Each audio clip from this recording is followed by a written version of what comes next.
This section examines basic principles of the hydraulic braking system.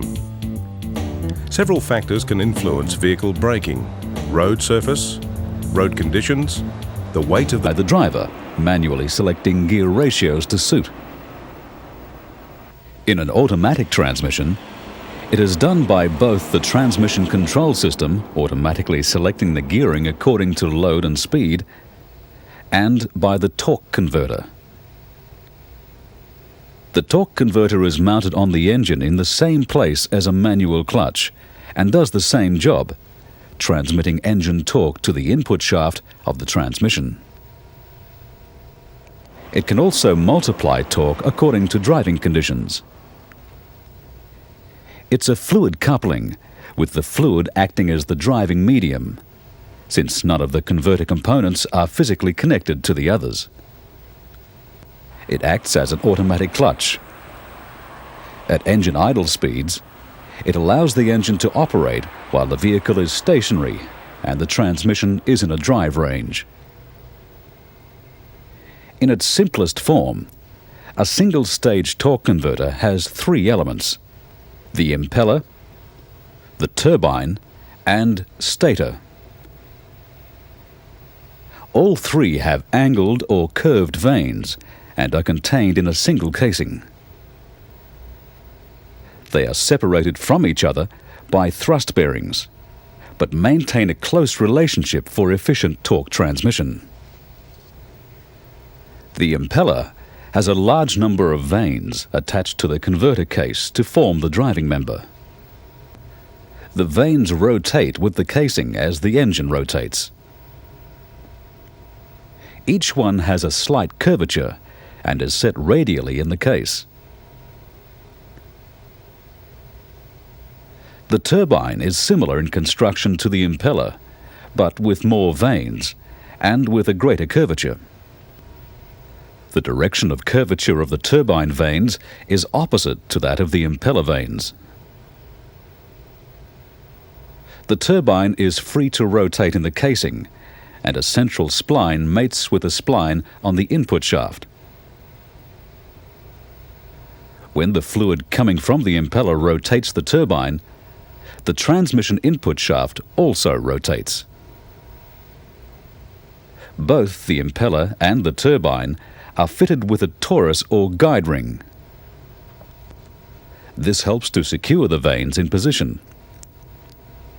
It also reduces turbulence at the center to improve efficiency. The stator has a small set of curved blades attached to a central hub and is positioned between the impeller and the turbine. The central hub is mounted on a one-way clutch splined to a stator support shaft and fixed to the transmission case. The one-way clutch allows the stator to rotate only in the same direction as the impeller. Trying to rotate the stator in the opposite direction locks the stator on the support shaft and holds it stationary.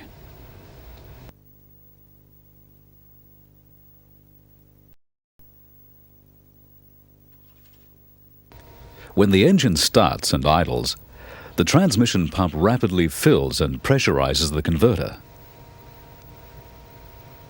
The impeller is driven by the engine and turns at crankshaft speed. With the selector lever in the neutral or park position, the turbine also rotates, carried around by momentum of the fluid. When a drive position is selected, the turbine shaft is locked to the transmission output shaft through the transmission gearing, and the turbine comes to a halt. Centrifugal force throws fluid between the impeller vanes outwards, around the back of the guide ring in a forward direction. This is due to the shape of the casing and the curvature of the vanes. With the engine idling and the vehicle stationary, little torque is transferred from impeller to turbine as the fluid flow is too gentle. When the engine accelerates, higher impeller speed discharges the fluid across and against the turbine vanes with greater force. Fluid exits the impeller at high velocity and enters the turbine at its outer edge. This exerts a turning effort against the back of the turbine vanes, which absorbs energy in the fluid causing the turbine to rotate and transfer the drive to the transmission. The fluid, still at high velocity, now flows between the turbine vanes, leaving the turbine in a direction opposite to impeller rotation. This is due to the curvature of the turbine vanes. Unchecked, this would oppose impeller rotation and reduce turning effort. To defeat this, the stator redirects the fluid. It re-enters the impeller in the same direction as impeller rotation. The fluid strikes the forward face of the stator blades with a backward force, which locks the stator on the one-way clutch. The stationary stator and the angle of the blades change the direction of the fluid flowing between them. The fluid re-enters the impeller at high velocity in the same direction as impeller rotation. It strikes the back of the impeller vanes with considerable force, giving up energy to assist the engine in turning the impeller. This provides torque multiplication.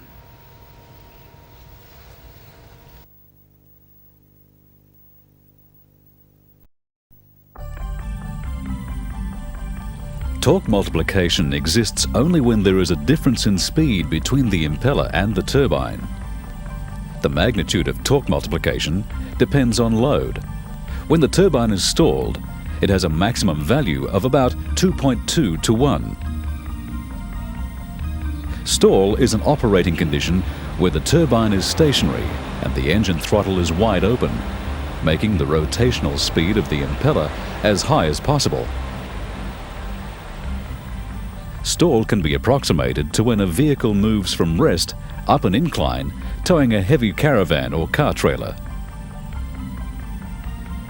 Instantaneously, as the vehicle begins to move, maximum torque multiplication occurs. At an engine speed of 2,100 RPM and torque at that speed of 100 Newton meters, the torque input to the transmission will be 2.2 times that value, 220 Newton meters. This multiplication tapers off as the turbine commences to turn and increases in speed. This subjects the fluid in the turbine passages to centrifugal force, which slows down the circulation between impeller and turbine. When turbine speed reaches around 90% of impeller speed, torque multiplication falls to 0. Torque transfer from impeller to turbine is then about 1 to 1. This is known as the coupling point. At coupling point, fluid flow from the turbine vanes is relatively low, but it is at high speed in the direction of rotation. The rapidly turning turbine discharges its fluid against the back of the stator blades. This force unlocks the stator and all three elements rotate as one unit. Unlocking the stator prevents turbulence in the fluid and any braking effect on the engine.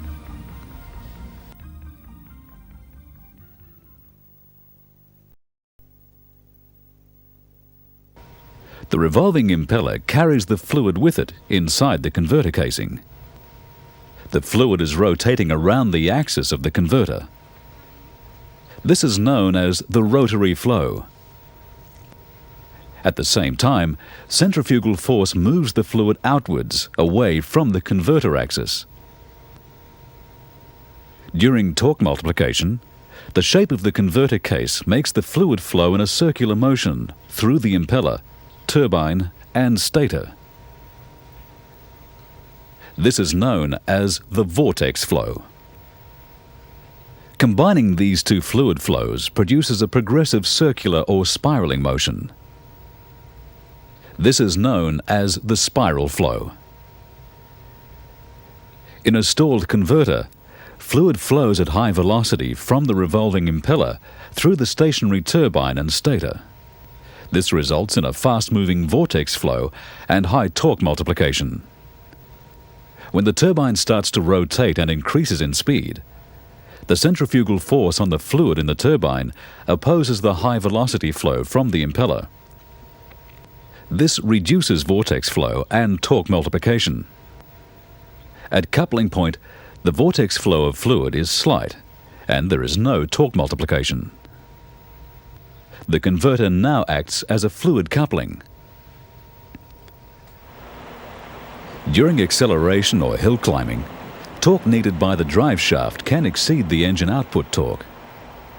As a result, the turbine slows, causing an increase in vortex flow. This again causes torque multiplication. The converter automatically adjusts its output within design limits to meet drive shaft requirements.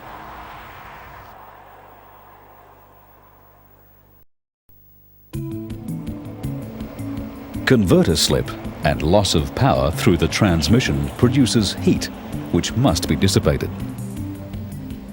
At stall, a lot of engine output is converted into heat, and this brings the oil operating temperature closer to its boiling point. Excessive temperature rise can produce cavitation bubbles in the fluid, which produces noise and reduces converter efficiency. Some converters use external fins on the case to circulate air through the housing onto the converter. Most automatic transmission vehicles use a heat exchanger in the lower tank of the radiator. Fluid flows from the pump to the converter, then through the heat exchanger before returning to the transmission.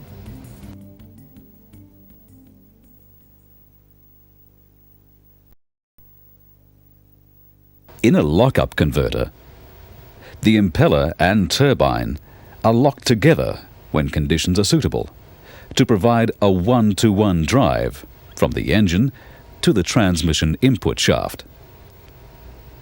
Lock-up normally occurs at higher road speeds when light throttle openings are being used. The lock-up piston engages in slots in the turbine and can move axially for engagement and disengagement. Torsional damper springs are built into the turbine piston assembly. When the clutch is engaged, these springs dampen driveline and torsional vibrations. When the clutch facing on the piston comes in contact with the internal machine surface on the wall of the converter housing, lockup occurs. This provides a one-to-one connection from engine to transmission with no slippage between components.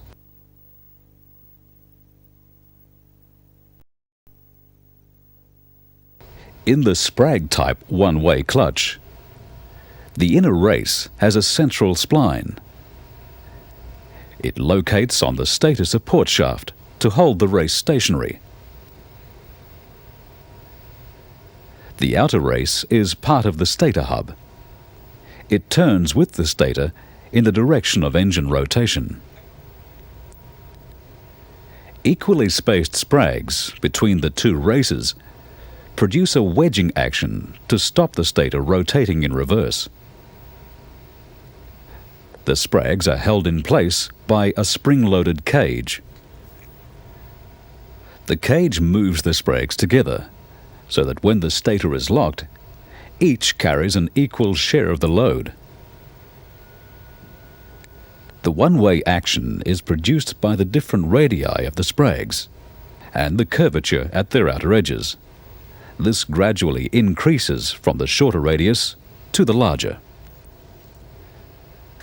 When the stator is turned against engine rotation, it pivots the sprags towards the larger radius and wedges them between the two races, locking them together. When the effort to the stator is reversed, the sprags pivot towards the smaller radius and the outer race glides freely over them in the direction of engine rotation. In the roller-type one-way clutch, the inner race is splined to the stator support. The outer race has wedge-shaped segments, which retain the rollers. In each segment, a waved compression spring pushes each roller towards the narrow end of the wedge. A force on the stator blades against engine rotation locks the outer race onto the rollers, wedged between the two races.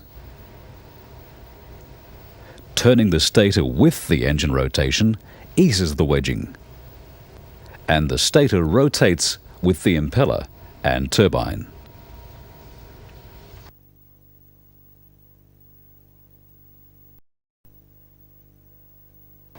Most automatic transmissions use epicyclic or planetary gears. They are constantly in mesh with each other. A basic planetary gear set has a sun gear, which meshes with planet gears, also called planet pinions.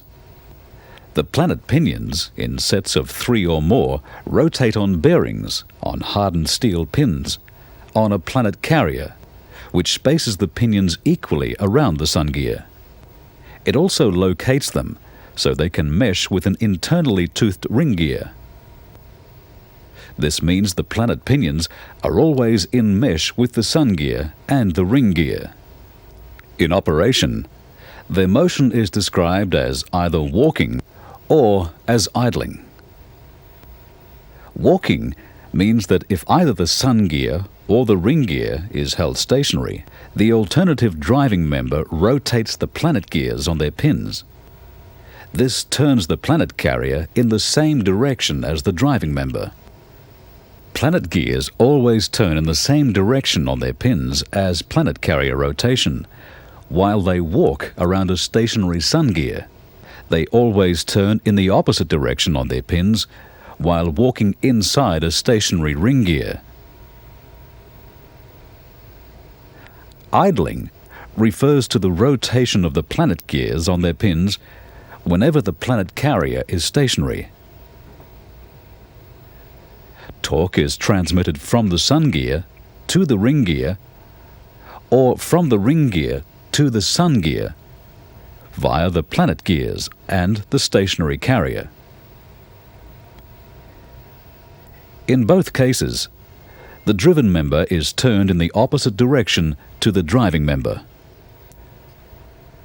To provide the ratios available from the gear set, one or more of the components must be held or released. This is normally done by hydraulic servos, operated by transmission fluid under pressure, acting on lined bands or clutches, or by one-way clutches. They allow turning in one direction, but act as a lock-up or reaction member in the opposite direction. In practice, a combination of these is normally used.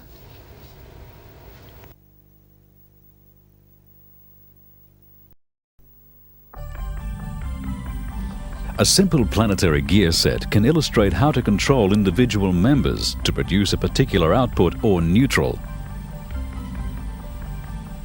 This planet carrier is attached to the output shaft.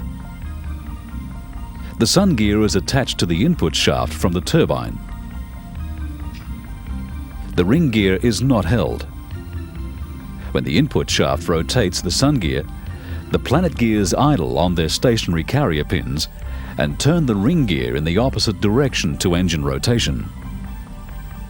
This free rotation of the gears provides neutral. No drive is transmitted to the output. For low gear, a brake band anchored to the transmission case is placed around the ring gear. Applying this holds the ring gear stationary. Now when the sun gear rotates, the planet gears can no longer idle. They must walk around the inside of the stationary ring gear.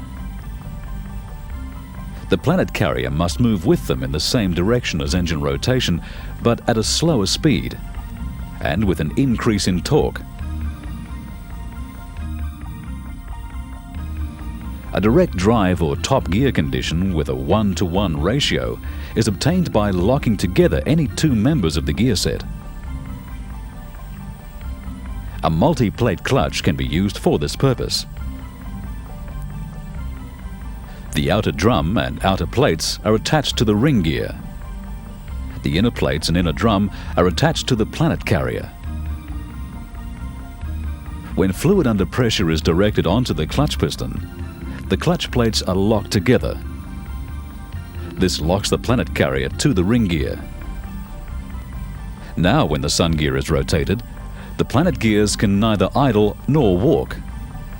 The whole gear set turns as one unit to give a direct drive. For reverse, the ring gear is attached to the output shaft, and the planet carrier is held stationary by a brake band. Rotating the sun gear causes the planet gears to idle on their stationary pins. This turns the ring gear and its output shaft in the opposite direction to engine rotation.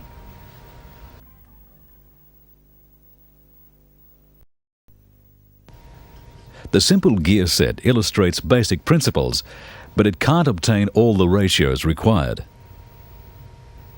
In practice, compound planetary gear sets are used. The Ravignolle gear set has two simple gear sets with only one ring gear. All gears are always in mesh, just as in a simple gear set.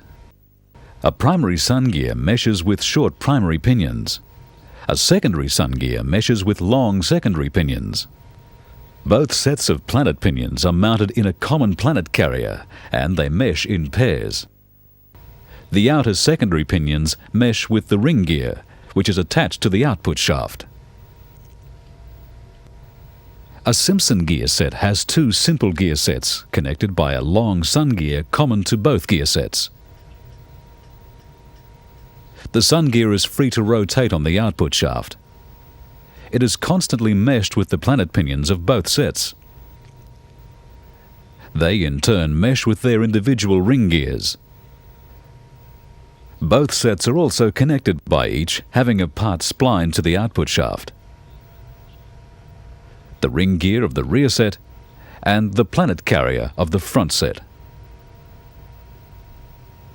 The input shaft is separate from the gear set.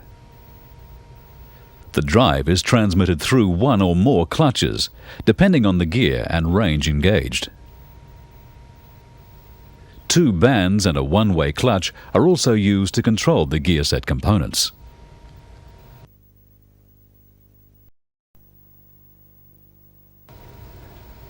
All bands are externally contracting types and have a thin layer of plain or grooved friction material bonded onto a spring steel or cast steel backing. One end of the band rests against a stop or strut in the transmission case. The other end accommodates a pushrod or linkage from a hydraulically operated servo, which contracts the band onto the drum. The simplest servo consists of a cylinder containing a piston return spring, and a pushrod. Fluid leakage past the piston is normally prevented by neoprene-type seals. Fluid under pressure is directed onto the piston in the closed cylinder, moving it to apply the band. When this fluid is dumped or exhausted from the supply line, the spring returns the piston, and the flexible band springs back to its released position. In a pressure release type servo, the band is applied in the normal way by fluid pressure acting on the piston head. However, this fluid is not dumped to accomplish band release. Release is obtained by supplying fluid at the same pressure to the opposite side of the piston. As soon as pressure is equal on both sides of the piston is moved to the release position by the force of the return spring acting on the release side. The band speed of application or release is controlled by the rate at which fluid on the release side enters or leaves the servo. When admitting release fluid is unrestricted, the band is released quickly. When dumping it is unrestricted, a snap band application occurs. This is because fluid under pressure is already acting on the servo piston. Pressure release servos can also have pistons with unequal areas. In this case, the release side has a larger surface area than the apply side. The band is brought into operation by directing fluid onto the reduced area that surrounds the hollow portion, accommodating the return spring. When fluid at the same pressure is directed to the release side, the differential area results in a higher release force. The band can be released even while apply fluid continues to exert force on the piston. The fluid directed to the release side can be directed at the same time to a clutch piston to bring the next component into operation.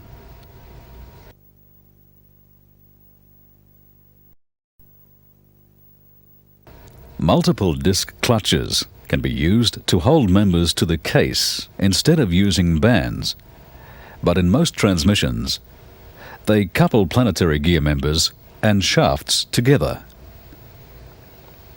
A servo-operated band can only hold a member stationary, but multiple disc clutches can hold or drive individual members. They have a set of driving plates and a set of driven plates, collectively called a clutch pack. Both sets may be spring steel, but one has friction material bonded onto both faces. And since they operate in the transmission fluid, they are called wet clutches. The friction material may be plain or grooved. Grooving allows for fluid to escape from between the plates when the clutch engages. The steel plates may be dished or waved, with alternate high and low segments. This design promotes smooth engagement. The size and number of plates in a clutch pack depends on the maximum torque it is required to transmit. 3 to 5 plates of each type are commonly used. The plates are pressed together for engagement by a hydraulically operated piston. It moves in a short cylinder in a clutch drum, or in a cylinder machined in the casing. Release can be effected by one large coil spring or by a pack containing many small springs. When a diaphragm spring is used, it gives extra leverage to increase the apply force as well as providing the release force. The outer circumference of the diaphragm spring rests against a step in the clutch drum. The piston pushes against the inner circumference of the spring to apply the clutch. The force exerted on the clutch pack is multiplied by leverage from the diaphragm as it pivots against the pressure plate.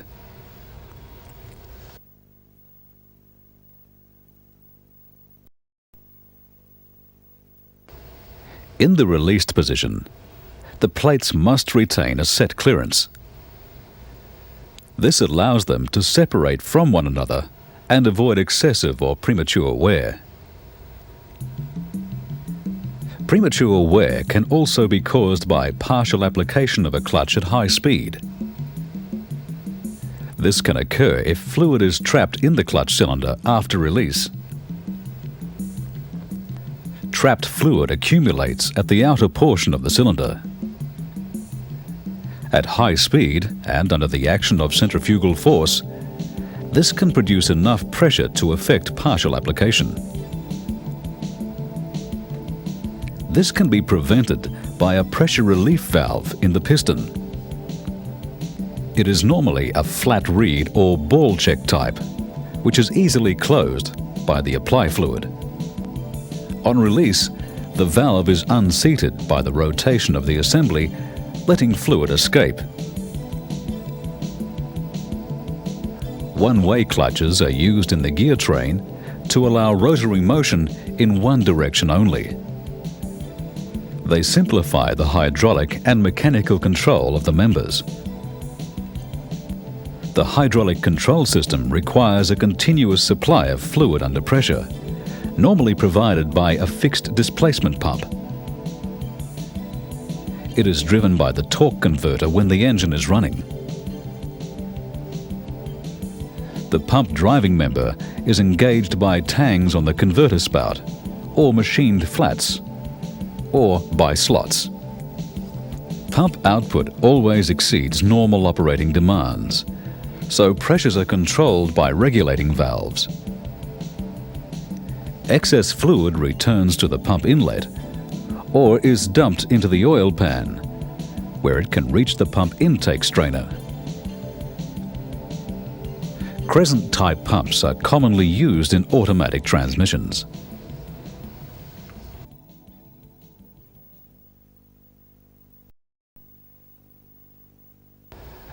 A fully hydraulically controlled transmission controls the shift points by a hydraulic control unit or valve body. Fluid for transmission operation and lubrication is supplied by the pump. Pressure control valves determine the pressures in the system according to operating conditions. These conditions are signaled to the control valves, and two inputs are critical: engine load and vehicle speed. The engine load signal can come via a cable connected to the throttle linkage. The speed signal is provided by a governor valve attached to the transmission output shaft. In an electronically controlled transmission, the speed of the vehicle and the throttle opening are sensed by the vehicle speed sensor and the throttle position sensor. This information is sent as electrical signals to an ECU. The ECU combines this input data with information in its memory, then sends output signals to electrical solenoids in the hydraulic control unit. The solenoids control the movement of the shift valves, which in turn controls the shifting of the transmission.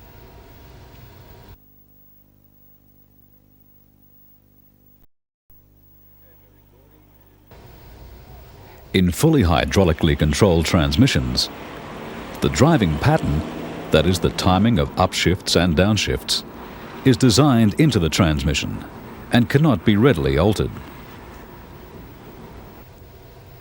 In the electronically controlled transmission, the ECU can store different driving patterns. The driver can select the driving pattern that best suits driving conditions. Normal mode is a shift pattern for city, suburban, and highway driving. Gear changes are compatible with both low fuel consumption and good accelerating performance. In power mode, upshifts or downshifts occur at higher speeds than in normal mode. It suits heavy acceleration and brisk driving. Changes between ratios may also be faster and crisper.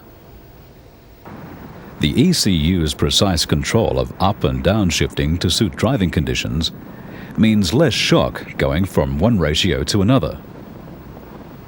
The transmission operates more smoothly. It will also select the best available ratio for a given condition, which improves fuel consumption. Anti-squat control can be provided when the transmission is placed in a drive range from the neutral position. The transmission will engage second or third gear before shifting into first gear.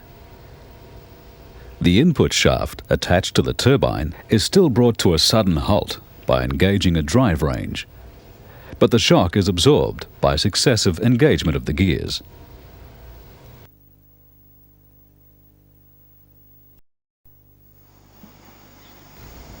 Some vehicles can identify and adapt to a driver's individual style and to environmental conditions. Electronic shift programs are expanded to include these extra functions. Identifying driving style means characteristic accelerator pedal movements are used to decide how the driver prefers the transmission to shift. 4 functions can be derived from these patterns. Accelerator pedal movement can be evaluated when moving the vehicle away from rest and during regular driving.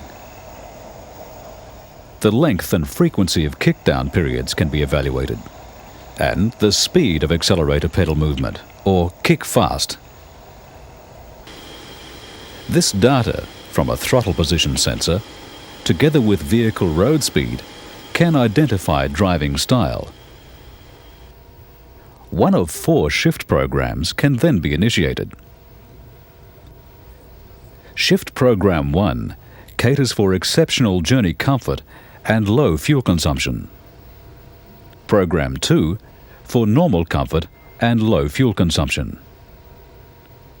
Program 3 is for sporting drivers. And Program 4 caters for exceptionally keen sporting drivers. Programs 1 and 2 cover the largest percentage of driving styles. Since driver responses can vary considerably within a short time, depending on traffic and road conditions, response patterns are analysed continuously. If a driver's requirements change suddenly after a stop, the driving style identification circuits within the control unit must respond quickly. For this reason, assessment of moving the vehicle from rest takes priority over the other 3 assessments.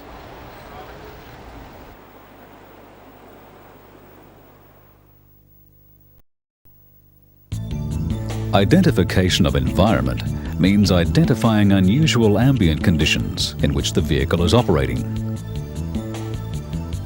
Slippery conditions require a gear ratio which enhances traction and the stability of motion of the vehicle. Wheel slip monitoring via anti-lock braking sensors may confirm poor tyre grip, and a winter shift program can be selected.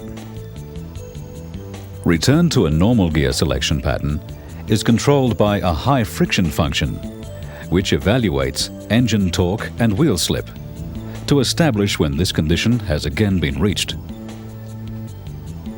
For driving on steep gradients or with a heavy load, a performance-type shift program can prevent hunting or too frequent up and down shifts between adjacent ratios.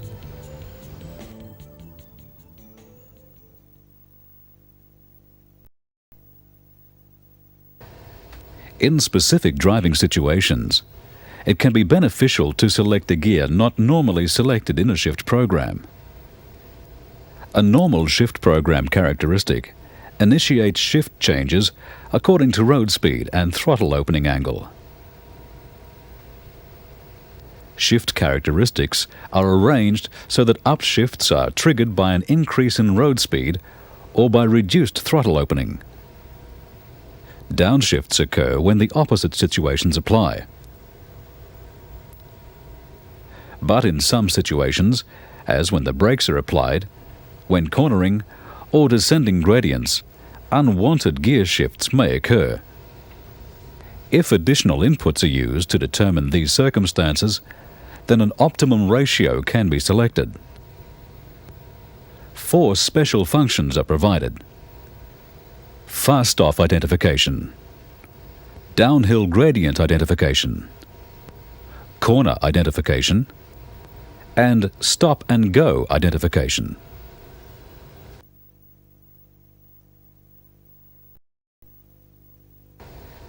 In order to slow the vehicle, the driver lifts his or her foot off the accelerator and, if necessary, applies the brakes.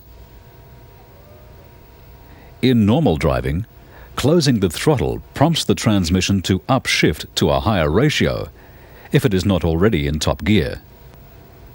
In a higher gear, the engine contributes less to the braking process. And when the accelerator is depressed again, a downshift usually takes place. These unnecessary shifts can be prevented by the fast-off identification function. An intention to brake can often be detected by rapid and complete release of the accelerator. If it is identified, upshifts are inhibited until the pedal is depressed again.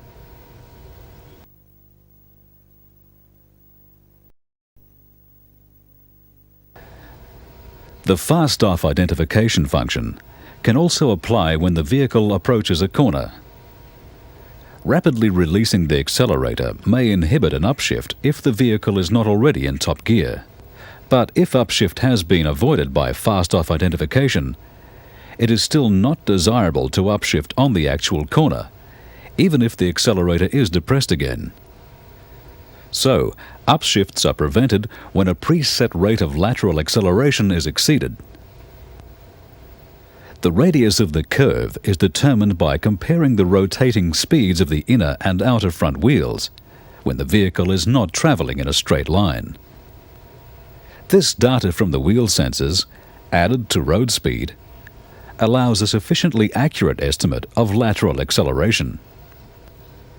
If corners are taken at a particularly high rate of lateral acceleration, downshifts are also inhibited. For data from the wheel sensors to be accurate, it is essential the two front wheels have the same dynamic circumference. This is monitored continuously by the diagnostic circuits. Any discrepancies, perhaps from different tyre pressures, will deactivate the corner identification.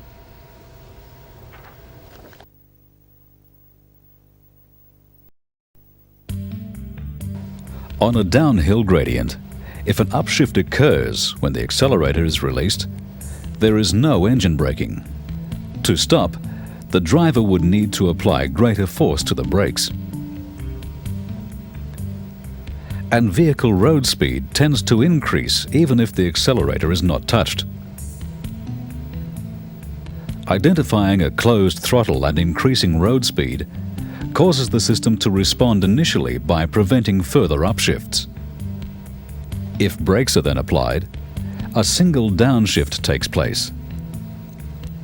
Downshift only occurs below a preset engine speed. This avoids application of peak engine braking torque. The downhill identification gradient mode becomes inactive once the accelerator is depressed again.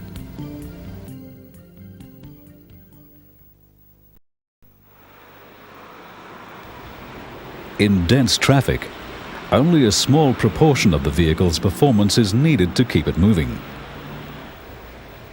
For a powerful vehicle, second gear is adequate when accelerating from a standstill.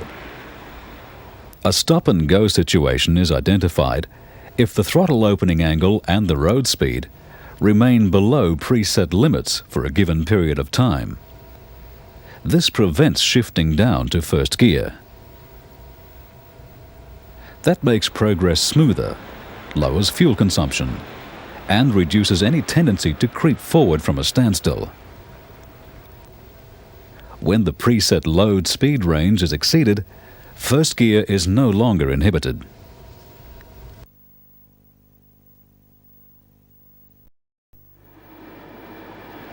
Despite the benefits of adaptive control, a particular ratio can still be selected manually. In Steptronic applications, the manual program is available by moving the selector lever to the left of the D position. Automatic changes continue in a sport program until the lever is operated in a one-touch movement towards the manual mode. Forward movement changes the transmission to a higher gear. Backward movement to a lower gear.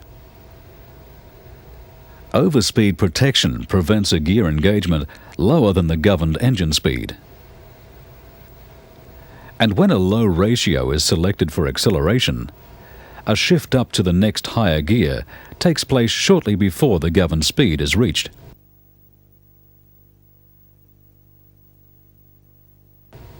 Kick down initiates downshifts in all speeds to the lowest available ratio. And at low speeds, automatic downshifts as far as third gear occur to ensure adequate traction for reacceleration.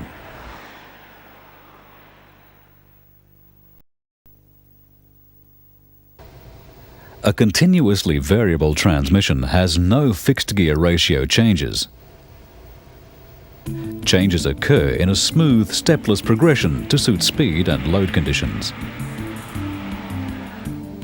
Once a drive range is selected, a belt and pulley system continuously varies drive ratios and transmits the drive to the final drive gears. This application has an electronically controlled magnetic clutch. A small gap between the driving and driven members is filled with magnetic powder. A coil on the driving member receives electrical current via two slip rings and brushes. Current through the coil generates a magnetic force that links up the magnetic powder in a chain fashion. Torque is transmitted from the driving member to the driven member. Clutch current is controlled by a transmission computer, reacting to input data about vehicle operating conditions. At idle speeds with the vehicle stationary, current flow is small, which allows slippage between engine and transmission.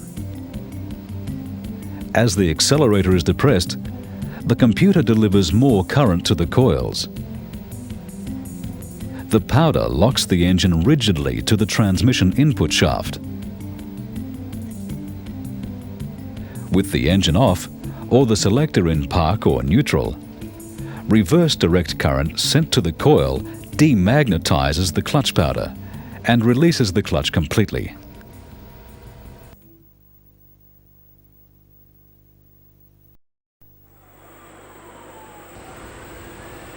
Forward or reverse motion of the vehicle is obtained by placing the selector lever in drive or reverse. In drive, a synchronizer assembly connects the magnetic clutch directly to the primary pulley of the variable transmission. In reverse, the drive is transmitted through a reverse idler. It changes the direction of rotation of the primary pulley and the transmission. A steel V-belt connects the primary pulley to the secondary. The pulleys are split to allow their contact radius or groove width to be varied. Hydraulic pressure from an engine-driven pump and a computerized hydraulic control system moves one side of each pulley inward or outward. This widens or narrows the pulleys, but the V-belt stays taut at all times.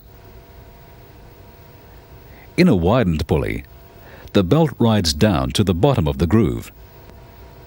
When the pulley is narrowed, it rides up to the top. This creates different size pulleys, which act like gears of different sizes to provide varying gear ratios. When the primary or drive pulley is widest and the secondary or driven pulley is narrowest, it creates a low ratio of approximately 2.5 to 1. When the pulleys are the same size, a 1-to-1 direct drive gear ratio is created. With the drive pulley narrowest and the driven pulley widest, an overdrive ratio of about 0.5 to 1 is created. Between these extremes, the variation in pulley widths provides a stepless range of gear ratios which is not linear, as in a manual transmission. It is expressed as the region, bound by the maximum and minimum pulley ratio. This allows the engine to run in its most efficient speed range for fuel consumption and maximum torque output.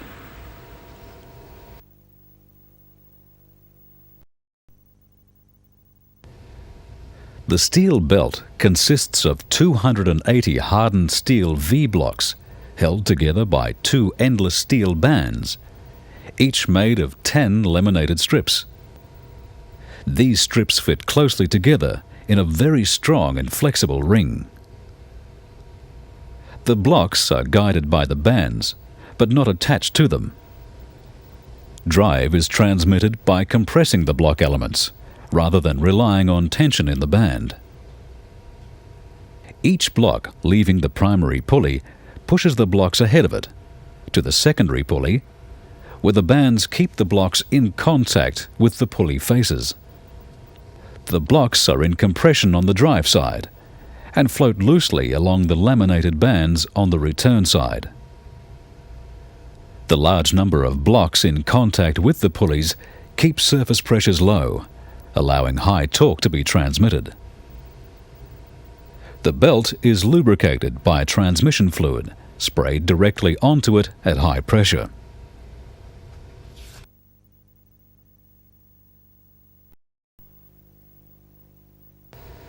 The secondary pulley shaft is splined to a helical reduction drive gear. It meshes with a similar reduction driven gear, splined to the final drive pinion shaft. The final drive pinion meshes with the final drive ring gear to transmit the drive to the differential case. Selecting D provides a normal driving mode from start-off to maximum speed.